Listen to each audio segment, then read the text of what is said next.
So the big tax question is this: how do wealthy people keep their money working for them when selling their business, real estate, or other highly appreciated assets without paying hundreds of thousands to millions of dollars in tax?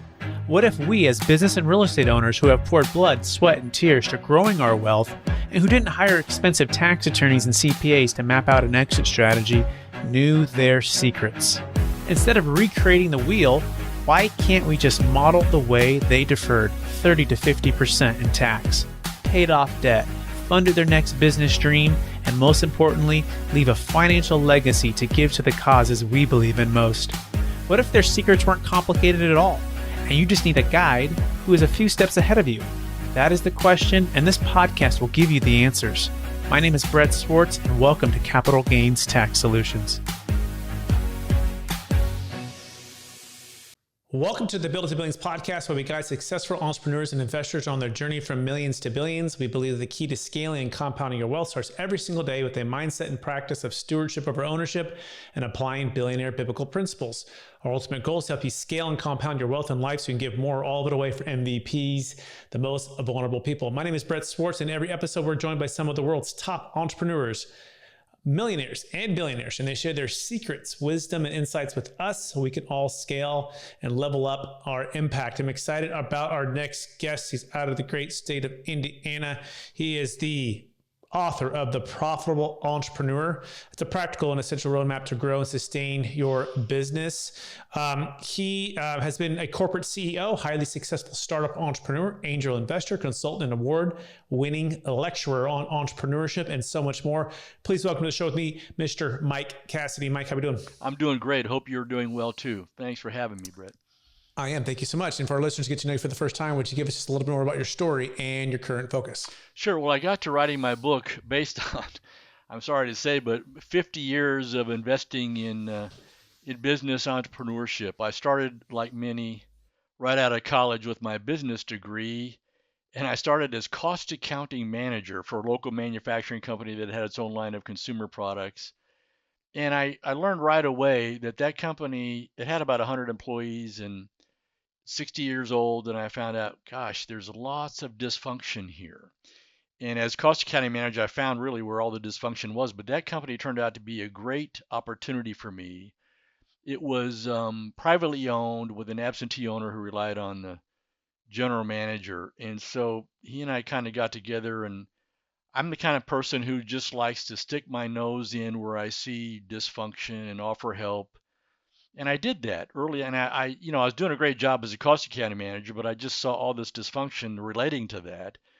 So I just said, hey, how about we do, what if, can we try, and so on and so on. And I ended up sticking my nose into every aspect of the business, helping to I learned how to be a creative problem solver from that opportunity.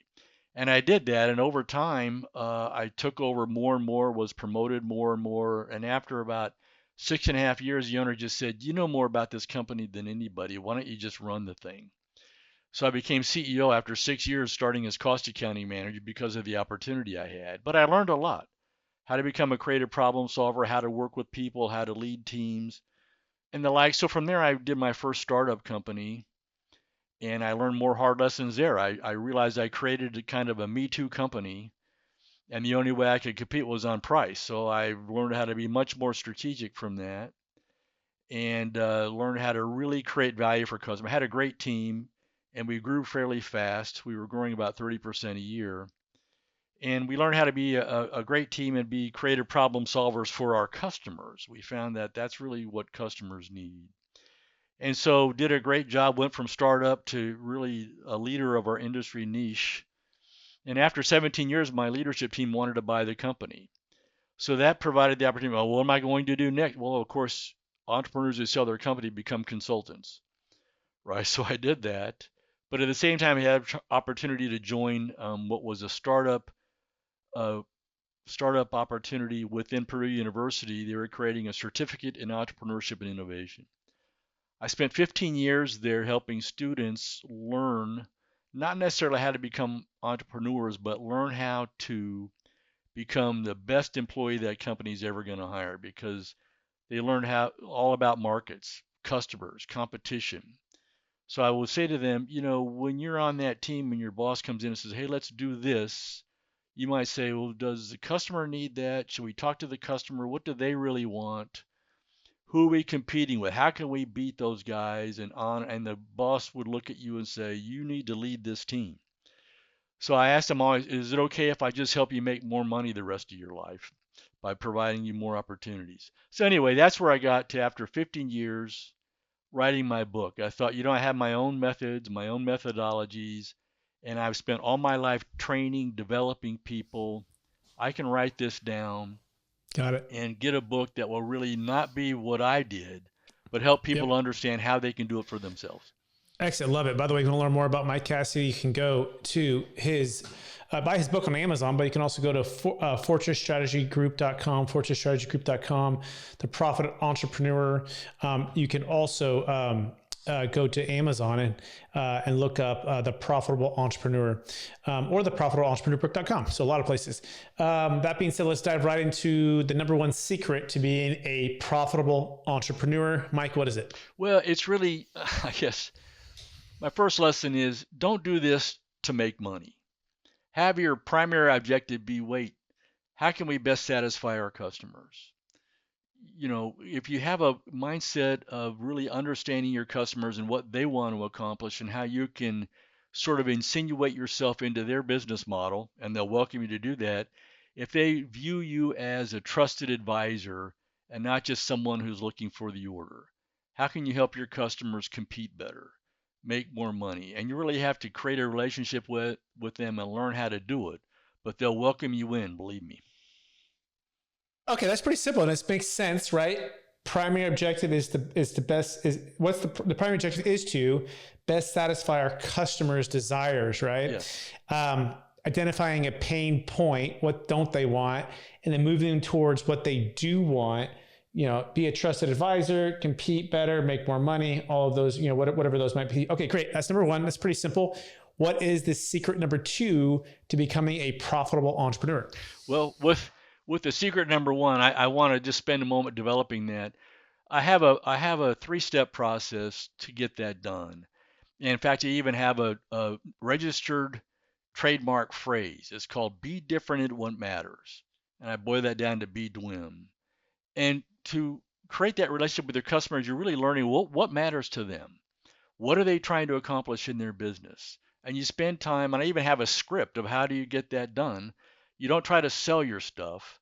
You try to really learn what matters to them. And in doing that, you're finding out who are they buying from now? Why those guys? What do they love about them? So you learn all the strengths that you have to match from your competitors.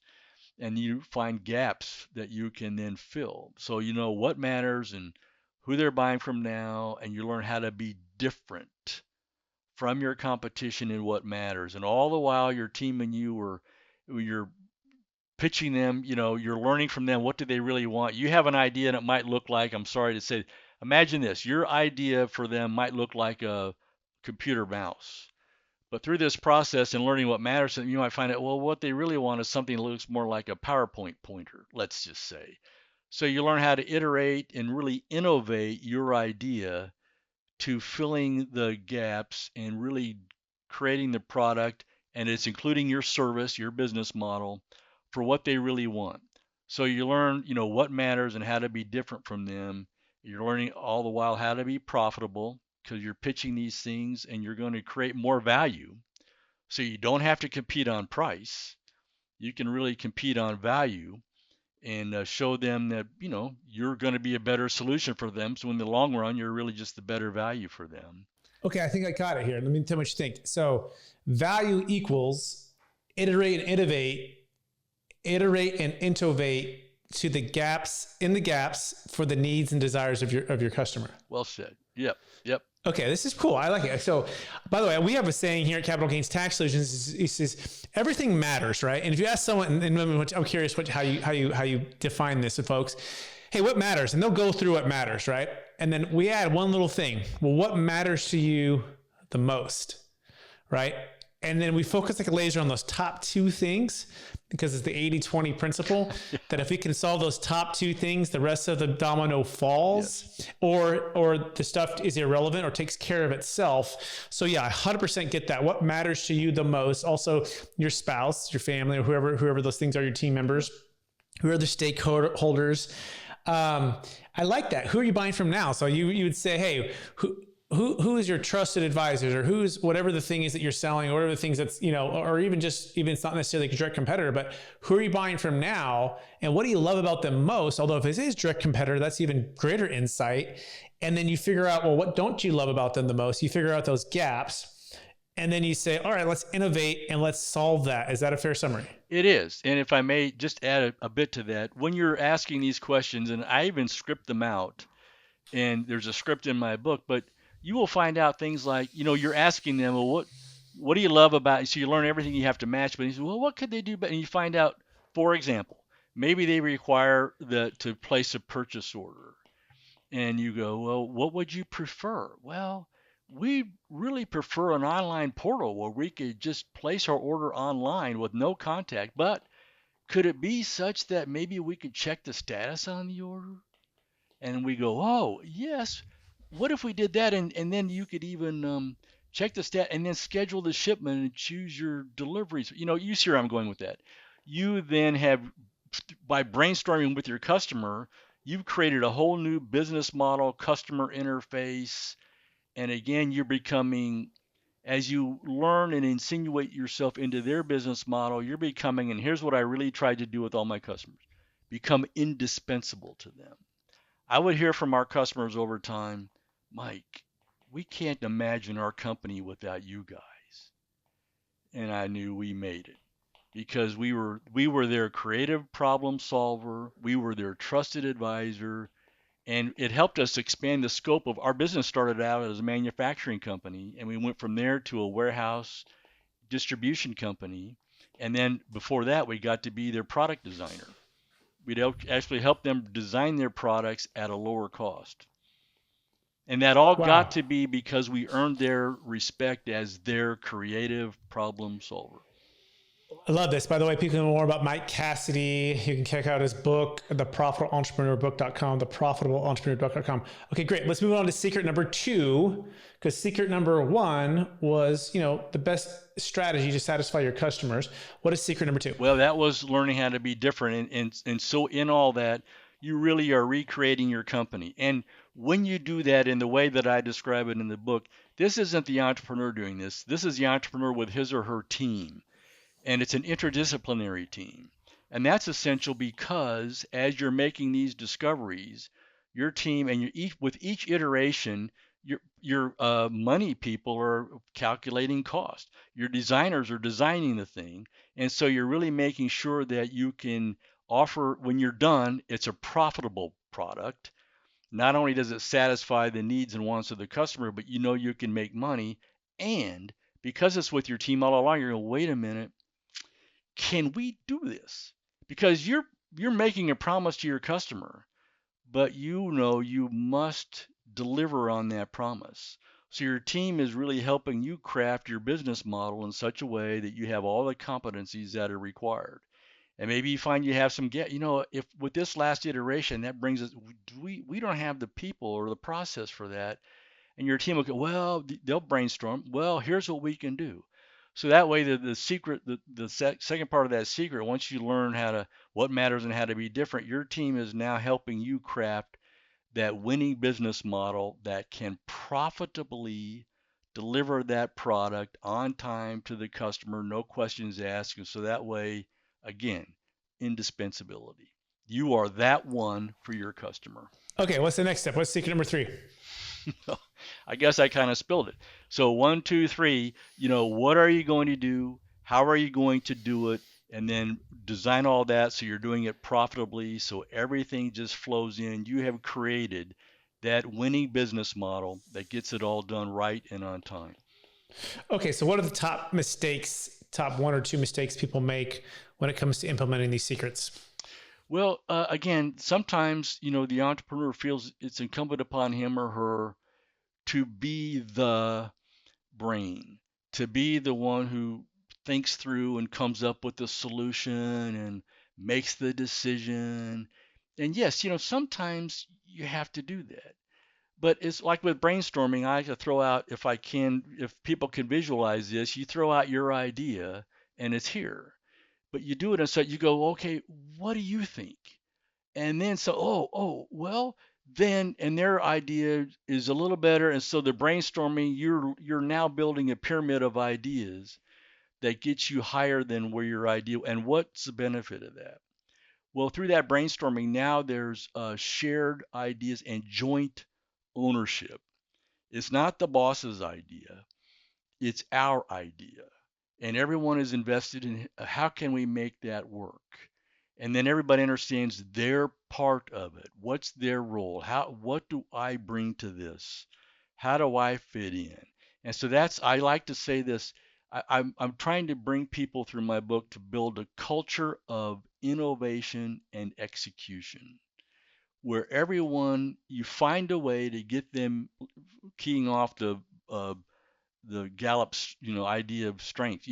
You find you get the right person in the right role, and there's a virtuous cycle. They're great at their job because they're in the right role, and because they're great at their job, they love it. Oh, and because they love their job, they're great at it. That's the virtuous cycle. And you get that way by building everything with your team, brainstorming, listening to them, sharing ideas, and then you learn, of course, teams, the risk is your teammates, because of the different strengths and the different personalities and whatnot, a lot of your teammates drive each other crazy. And your team comes, oh, this person drives me crazy. And you think, well, that's, yes. And no, you drive them crazy too, because you're very different. And that's what makes this work. If everybody thought alike, the brainstorming would be, I have an idea, and everybody go, okay, let's do it. Well, you see the problem with that. 100%. Okay, this is great and very practical, right? So the top mistakes is the founders get in the way, or they feel like they need to be the guy who comes up with all the ideas, the gal who comes up with all the ideas. And instead of brainstorming and having a collective joint ownership of the idea where there's buy-in, and then second, understanding people's roles and getting them on the right part of the seats to deliver this plan, then you lack innovation, you lack execution, and you lack ultimately momentum is how I'm hearing this, right? But if you can get everything in this in place, you start to build this momentum. Is that a fair summary, Mike? That's exactly right. And that's kind of that's really well said. I appreciate that, Brett. I'm going to borrow that from you if that's okay. Sure. Because I like to say, that culture of innovation and execution, well, there's obvious benefits to that if anybody thinks about it, but that's true. Like you said, and I hadn't thought of it that way, I appreciate it. That's really where your momentum comes from because everyone is energized. They're valued, they're respected, they're listened to, and you've now got a really great team. And you're right. That's your phrase earlier. You said rock and roll. I like that. That's how you rock and roll when everybody's playing the same music, the same song, and they're loving it and they're bringing in their parts and so on and so on. Yeah, Craig Groeschel says it well in his leadership podcast that momentum is more powerful than the sum total of all of our leadership, strategy, and resources combined. And the first time I heard that, Mike, it hit me like a ton of bricks. I was like, oh, and you go, yeah, it's true, right? Momentum is more powerful than the sum total of all of our leadership, strategy, resources combined. So the question is, how do you create and sustain momentum? Number one, clear, white hot vision, right? For like where you're going. Mm-hmm. Number two, faith and belief that you can get there. It's gonna propel it. Number three, it's gonna be sustained by systems, right? Because we don't rise to the level of our goals, we fall to the level of our systems. I'm curious, how do you best help profitable entrepreneurs build and sustain amazing world-class systems? Well, again, I like to bring people through your business model is really, it's three things, and it's, your product, and then it's your people, and then it's your processes. I don't care if you're making sandwiches or rocket ships. Every business model is those three things. And so, it's incumbent upon the leader to get the right team, to go back to the book Good to Great, get the right people. And you get the right people by really understanding, well, what are we trying to do? What's the vision, as you just said a moment ago? Where are we wanting to go? So who do I need? And so it's about the competencies, and you bring the right people with the right competencies, and that's a lot of things here. Those are hard skills and soft skills and natural talents. And I bring people through in the book, how do you do that? And then maybe you're starting out right now and you learn these things. You go, man, I really don't have the right people. Well, you can maybe invest in them and make them the right people for you. No, Jack Welch said it once great, and I learned this very early on, because back in the 80s, all these companies were making a lot of the companies that would flip, the leveraged buyouts. So somebody buy them and then they double their profits by firing everybody. And then the new company would come in and they find out, well, they can't grow because they don't have anybody. They don't have anybody. So Jack Welch said, you can't cut your way to growth. So I encourage the entrepreneur, don't think about cutting people, retrain them, develop them. They have institutional knowledge, they have value. So you're trying to build a business model, you need the right people with the right skills, and maybe you can create them. And they then will create the right processes for you using the right technologies, because there it is. You have the people, processes, and technologies. That's the business model, and they're all designed for your right product. So, by the way, I think that's key. The people will create the right processes. Just like you said, I think the entrepreneur gets in the way when they say, hey, it's my ideas, right? Versus get the collective ideas.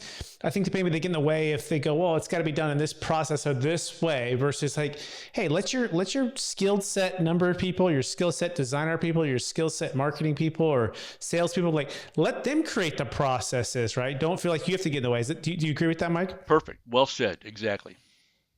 Okay, excellent. What's the next secret, or what's the next step in this process to becoming a profitable entrepreneur? Well, let me just, I guess, really, and this might be the capstone, but what I haven't touched on yet is the notion of leadership. And I learned early on, because I got leadership roles.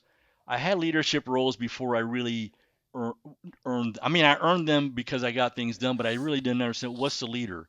So, and I was reading all these books that I was reading, like Jack Welch and others, and I was smart enough to say, that's what these people are doing, but I'm not them. I'm not that company. What do I need to know? And I never found this in any book, so I crafted my own. What is leadership? Well, the leadership role is this, and I'll be very brief. It's the person who helps set the vision. And I say helps in a way I'll get to in a minute. The vision is like, folks, this is where I think we can go. And I learned early on to always finish it with, how do you see it? Now I'm inviting shared vision. But I said, this is where so you set the vision, but then now the leader has two duties. They have to guide and equip their team to get it done. So I learned early on, I could share a vision and get everybody on board. Oh my God, yeah, let's go. And then we would never do it. And I realized, them wanting to is not the same as can do. So as a leader, I have to guide and equip my team to achieve that vision. So that's where I got to early. Maybe some of them need more development. And you got to be careful not to put someone in a role because you can't promote the best salesperson you have to sales manager and expect success unless that person is equipped to be a manager. So the point I'm making is, you guide and equip them. So maybe you say, yeah, I want to promote you to sales manager. Here's the role. Here's the list of responsibilities. Live with that for 2 weeks. Get back to me and tell me what you're going to be great at and tell me what you're not going to be great at. And let's see if we can get you great at it. So before I put you in that role, we'll help equip you that you can be there. And maybe we'll put you there, but then we'll have you go through seminars or training, or I'll mentor you or whatever it is. But that way I'm going to, as a leader, ensure that you are properly guided and equipped to be great. Got it. I love that. The primary definition of a leader, one of them is person who helps set the vision and then also invites others to have their voice in the vision. How do they see it? And then you guide and you equip the team to achieve the vision. And then that's rinse, wash, repeat with the team members. Is that a fair summary? It is. Thank you. And I just finished, to help them advance their want to into can do. That's what the Okay. leader's role is. Make sure everyone can do it. Can do from want to. Love it. All right, great. We're running out of time. Now we're going to move to the part where we talk about capital gains tax, right? So I'm the founder of Capital Gains Tax Solutions. So business owners, they build this business, they implement all these things, they 10X, they 100X, and they have this massive exit, and the government wants to just crush them with tax, Mike, right? And they don't have a great entrepreneur flexible solution. I'm curious, in your experience with all the years and the business owners that you've worked with, when it comes to the exit capital gains tax, any creative solutions that you've seen, and then I'll offer mine and see what you think. Well, I appreciate that, and I will just say that's outside my area of expertise, and it pains me to say stuff like that, but I'm proud that I can say stuff like that. So I always had trusted advisors like you guiding me along the way. So I was in a good position for me, and we had a nice capital gains because we would make our own machinery. I could go buy a machine for $500,000. My team was such that we buy a used one for 50 and put 100 in it, and at the end we'd have $150,000 doing the work of a $500,000 machine. But the problem was we had something on our books that was 150, but it was worth five. So when the person, like my team, I was able to exit when my team wanted to buy the company. So what I did, in getting good tax advice, I hope this. I'm curious of what your response to this would be. I was a sole owner, even though I had a great team, and I always promised them that when we sold, somehow they'd be treated as owners. So what I would do is every year, and we were very profitable, I would make sure that, after the tax man was paid, I would take out everything I could, leaving enough to make sure that because we were still growing in double digits. So we always had, investments that we had to make, and I never wanted to take on any debt. So I would make sure that I was paying myself beyond my salary. I was taking, after taxes, the capital out. So I had a nice nest egg when I knew that time was going to come. And then the other part for me, and this doesn't work for everybody, but for me, my exit was, I looked at those people that helped me build it, and we valued the company. And I said, you've been with me for 14 and 16 years. You have no share in this. So here's the value. Let's say it's $1. I'm going to sell the company to you for 70 cents. And the accountant said, you can do that. And it won't be a violation because of how we were structured. And I'm sorry, Brett, I can't tell you what that is. But I'll just pass that on too. For any entrepreneurs in the position with me, look at your team. And when it's time for your exit, understand this. Your value is in large part owing to your team. So I even put this in my book. And if you're going to sell the company and you find however you do it, strategic buyer or whatever, you're going to need them in the sales process. You can't sell secretly. You're going to need the team during the due diligence. So think about what value do they have? And I would just say this, me sticking my nose in your business, but reward your team because that's what the company's buying. That's what your buyer is buying. You're gone. Who do they have? Your team. And you want them to be those same people who were on fire. So just I'm sorry, I'll just say it straight out. You owe it to them. That's the right thing to do. Make sure that you're taking the first slice of that pie you're getting and you're giving it to them. Brett, Awesome. was that okay? I mean, I know I didn't really answer fine. your question, but It's good. It's your story. It's what you did. That's why it's always okay when you're generous like that and you lead with what you did. I think it's fantastic, and it's a great mindset to reward those who've helped to build the company with you. Yes, sir. So 100%. And that's awesome. And Paul, also too, if people are exiting a business, real estate, Bitcoin, have multi-million dollars of gains, we have a solution here at Capital Gains Tax Solutions to help you build a capital gains tax exit plan, so you don't have to get crushed with tax. Even if you have team members doing it or partners exiting, you can exit the business, defer your capital gains tax, whatever you're receiving, and then live off an installment payment slowly over time with the compounding of that effect, without having to finance the buyer and going into whatever investments you want to, and having flexibility, liquidity, diversification. We call it the Netflix way of exit planning. It's a lot better than the old 1031 exchange, and it works for businesses, Bitcoin, real estate. Just go to capitalgainstaxsolutions.com. That's capitalgainstaxsolutions.com. capitalgainstaxsolutions.com. That being said, Mike, you ready for the lightning round? I guess so. But before you say that, can I just tell everybody here, listen to what Brett just said. If it's not Brett, have a Brett. You need a Brett.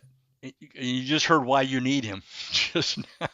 So you can make it all work and you can exit profitably. Okay, sorry. Lightning round. Appreciate it, Mike. Thanks for the plug there and the encouragement. All right, let's go to lightning round. So knowing what you know now, Mike, if you can go back to your 20-year-old self, what's the one golden nugget to make sure to tell yourself to do? I guess really invest in the team more. I started off being, look, I'm supposed to know this stuff. I have a degree. It's on me. I got to do it. And I realized, no, that's not the right step. So rely on the team and be comfortable with what you know, be comfortable with what you don't know, and get the shared ownership and vision into it early on, first thing. Perfect. Question number 2, number 1 leadership quote or theme that you strive to live by? Well, can I go back to what I just developed for myself, my own thing? Look, jointly set the vision. Have your idea, of course, but invite your team into it, because I'll guarantee you they'll make it better and they'll have shared ownership. And then you really have a good understanding of how you can guide and equip them so their want to can become can do. Perfect. Question number 3, number 1 book you've recommended or gifted the most in the past year? Winning. It's an old book by Jack Welch, but it's really a great book. You just read it, and in his folksy way, he really helps you think about what are the right steps to take your company and win. Excellent. Question number 4, best way you're using ChatGPT? Well, I'm really a newbie at that, so I guess I just basically ask it like what is, and that's how I'm using it right now. I'm just what is strategy. And just see what it is, and it's fun. I kind of like to match myself. I do it to kind of see how smart am I really, and so that's it. And it's funny. I used to think AI was like, oh, it's going to give you that, but I learned really early on that while you really have to critically think through every AI solution, because thankfully it ain't us yet. Got it. Last question. After all your success helping all the people you've helped, and bless all the business you've blessed, what's the best way that you stay centered in your values and keep a stewardship mindset as you go and out into the world and help people every day? Well, like you, I'm a very spiritual person, and I realize that I do nothing on my own. I learned something early on that was like, do you want to make God laugh? Tell him your plans. So I always try. Always try to understand, for me, what is God's will in this. So I start there. I want to do things and I pursue them, but every step along, God, please let me know your will. I don't want to overstep. Amen and amen. Mike, Cassidy, it's been more than a pleasure having you on the show. I want to thank you for providing a massive amount of wisdom in just 32 minutes on all of the entrepreneurs listening out there to how to become a profitable entrepreneur. I want to encourage you to keep using your gifts of insight and discernment and just helping people be the best that they can be to help their team be the best and ultimately, make a big difference and impact in this world. For our listeners who want to get in touch with you, would you mind one last time, what's the best place for them to find you? theprofitablentrepreneur.com. That will take you to my a page on my consulting website, so you can find me there. And I hope to create a forum for readers, and then you can also find my book on Amazon.com. Thank you so much. Thank you. Awesome. Thanks, Mike. Thank you so much. And also want to thank all of our listeners for listening to another episode of the Build to Billions podcast, also streaming on Capital Gains Tax Solutions podcast and YouTube channels. We're on this journey with you to scale from millions to billions so we can give more all of it away to help MVPs. Please take action today with the book that Mike has. And if you have a big exit coming up with massive capital gains taxes, you can also check out my book called Building a Capital Gains Tax Exit Plan. We have Kevin Harrington from Shark Tank in the book, which is pretty cool. Amazon bestseller book. And so it's called Building a Capital Gains Tax Exit Plan. And of course, if you have an exit, why don't you just go ahead and schedule a time with one of my team members to walk you through, no cost, no obligation, strategy session, right? Spend 30 minutes to an hour. We can help you have an extra 20 to 50% when you exit all of those gains, defer those taxes, compound your wealth. Just go to capitalgainstaxsolutions.com. That's capitalgainstaxsolutions.com. Appreciate everyone listening and watching, and we'll talk to you again real soon. Bye now.